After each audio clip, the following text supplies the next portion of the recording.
ये कमीज़ का पीस है जो मुझे कटिंग करना है और इसमें से मैं आपको मार्किंग बताऊंगी और कटिंग बताऊंगी इसकी। तो ये ब्रांड का है शर्ट पीस। इसमें देखें सेंटर में ये कैंची के निशान है, इसका मतलब यहाँ से कपड़े की कटिंग करके अलग किया जाएगा। तो इसमें स्लीव्स का कपड़ा है और फ्रंट का और बैक का कपड़ा है। तो ये ऊपर वाला हिस्सा है जो है ये फ्रंट का है और इसके बराबर में ये बैक का हिस्सा है और ये फ्रंट और बैक के साथ ही नीचे की तरफ को स्लीव्स का हिस्सा दिया हुआ है। ये देखें स्लीव्स का हिस्सा है और ब्रांड के कपड़े में साइड में थोड़ा बहुत एक्स्ट्रा कपड़ा और भी दिया हुआ होता है जो आप डिज़ाइनिंग में यूज़ कर सकते हैं। तो अब जहाँ जहाँ भी कैंची के निशान है वहाँ से हम कपड़े को कटिंग करके अलग कर लेंगे। तो इस तरह से ये स्लीव्स का कपड़ा अलग कर देंगे और ऊपर फ्रंट बैक का हम अलग करके निकाल लेंगे। अब ये मेरे पास ये फ्रंट वाला हिस्सा है, इसको मुझे प्रेस करना है। तो प्रेस करने के लिए देखें लंबाई के रूप में इस तरीके से हम इसको फोल्ड करेंगे कि किनारी के साथ किनारी मिलाएंगे और सलवटें वगैरह अच्छी तरीके से निकाल के और इसको हम प्रेस करेंगे। जिस तरह फ्रंट को किया इसी तरह से बैक को भी हम प्रेस करेंगे। तो प्रेस करने के लिए हमने इसको लंबाई के रूप में फोल्ड करना है और किनारी के साथ किनारी मिलानी है। लेकिन इससे पहले ये जो वाइट कलर की किनारी है, मतलब किनार का जो हिस्सा है, इसको हम काट के निकाल देंगे। इस वजह से कि इसमें झोल होता है और इस झोल की वजह से नाप में फ़र्क आता है। तो आप हमेशा इसको निकाल के फिर इसके बाद इसको प्रेस करें। अब ये मैंने प्रेस कर लिया है निकाल के और इसका खुला हिस्सा मेरी तरफ है और बंद हिस्सा दूसरी तरफ है। इसकी लंबाई मैं नोट करके आपको बता देती हूँ। ये तकरीबन 44 इंच है, काफ़ी ज़्यादा लंबाई है। हम इसको बाद में कटिंग करके अलग करेंगे।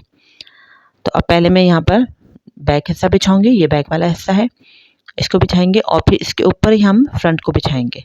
बिल्कुल एक दूसरे के ऊपर ओवरलैप करके अच्छी तरीके से बिछाएंगे, इस तरह से कि चारों तरफ से बिल्कुल बराबर हो, नीचे वाला हिस्सा और ऊपर वाले हिस्से के बिल्कुल बराबर हो।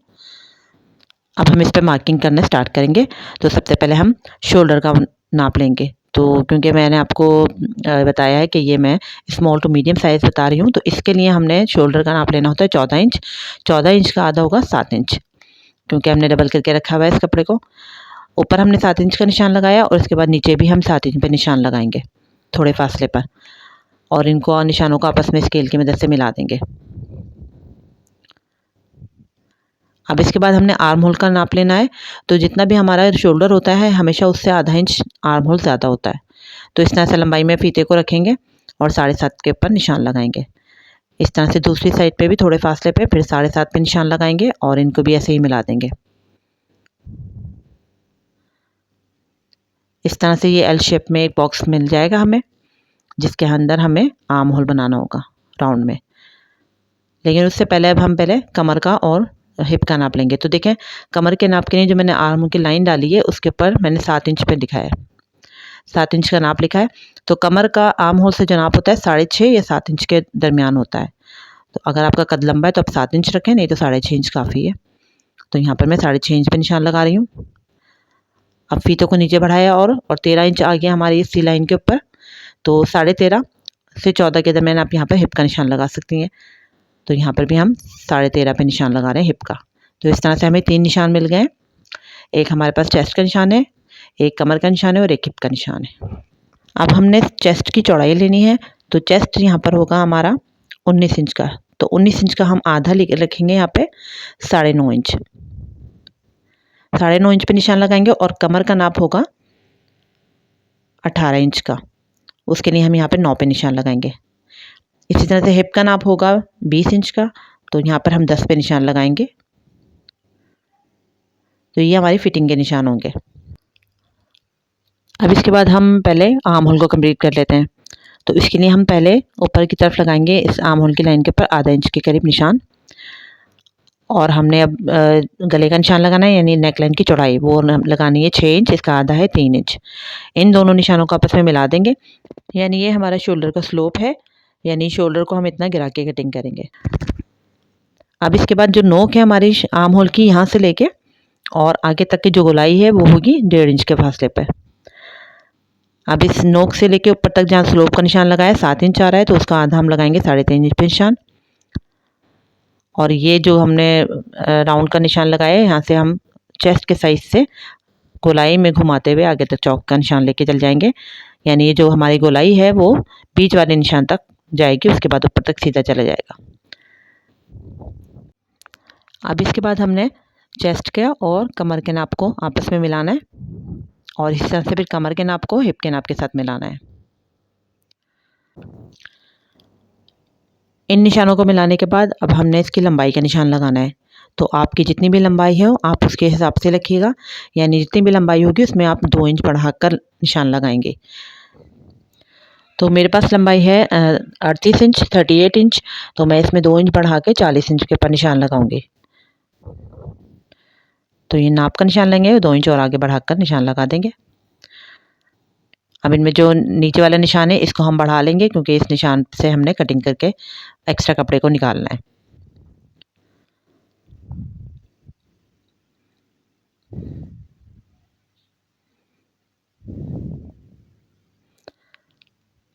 इसके बाद हम इसी लाइन के ऊपर दामन का निशान लगाएंगे। तो जो हमने हिप्स का निशान लगाया है, हिप का निशान हमने 20 लगाया है, तो हम यहाँ पर 1 इंच बढ़ा के लगाएंगे, यानी 21 इंच का आधा 10.5 पे निशान लगाया है। और फिर हिप के निशान को दामन के निशान के साथ बढ़ा देंगे।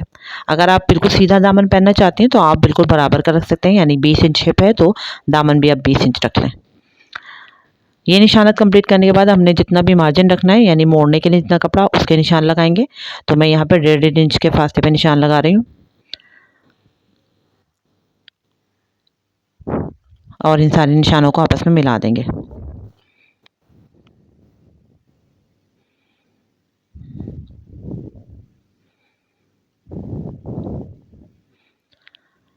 इस तरह कमीज़ की मार्किंग कंप्लीट हो गई है। अब हमें यहाँ से इस तरह से कटिंग करके लेके जाना है।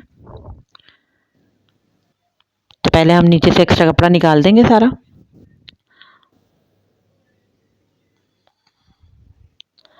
और फिर यहाँ से हम जो कटिंग वाली लाइन है यहाँ से पूरी कटिंग करते हुए ले जाएंगे।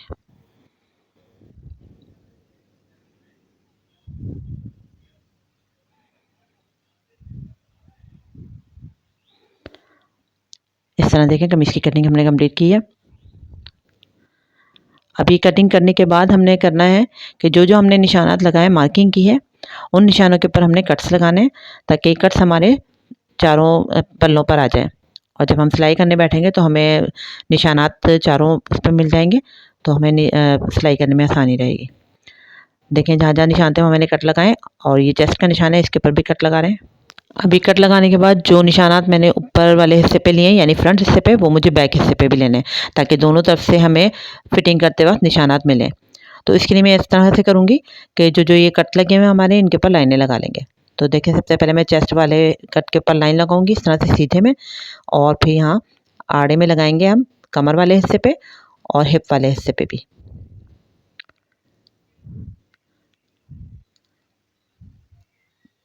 अब इसको हम इस तरह से करेंगे कि जो हमारा नाप है, यानी ऊपर इसके ऊपर वाली लाइन का नाप का, उस पर मैं नाखून रखूँगी अंगूठे का, और इस तरह से इसको प्रेस कर दूँगी। और प्रेस करने के बाद यहाँ पर हम चॉक से उसी जगह पे निशान लगा देंगे जहाँ पर हमारा ऊपर वाला निशान था। इसी तरह से हिप पे भी हमने यही करना है। इस तरह से प्रेस करेंगे और लाइन लगा देंगे जहाँ तक हमने मोड़ा है। बिल्कुल इसी तरीके से दामन पे भी हमने निशान को इसी तरह से नीचे की तरफ ले लेना है।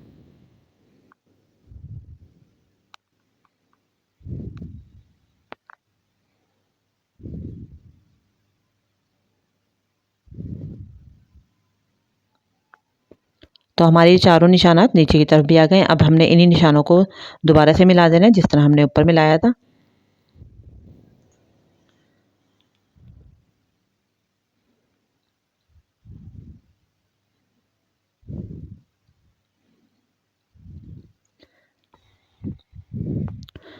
अब हमने फ्रंट वाले हिस्से को अलग कर लेना है, बैक वाला हिस्सा हटा देना है, क्योंकि अभी हमें आर्म होल की थोड़ी सी गहराई में कटिंग करनी है।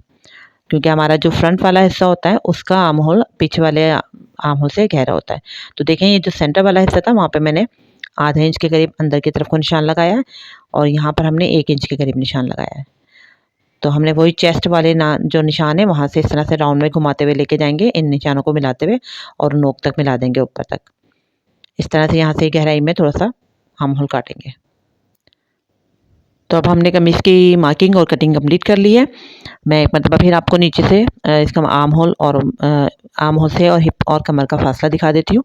ये देखें, आर्म होल का जो चेस्ट वाला हिस्सा है वहाँ से लेके कमर तक का जो फासला है वो 6.5-7 इंच के करीब है, और वहीं से नीचे हिप तक का फासला जो है वो 14 इंच के करीब, 13.5 से 14 इंच के करीब है। उम्मीद है आपको कमीज़ की मार्किंग और कटिंग समझ में आ गई होगी। इस कमीज़ की स्टिचिंग अगली वीडियो में है जो इंशाल्लाह जल्दी अपलोड होगी।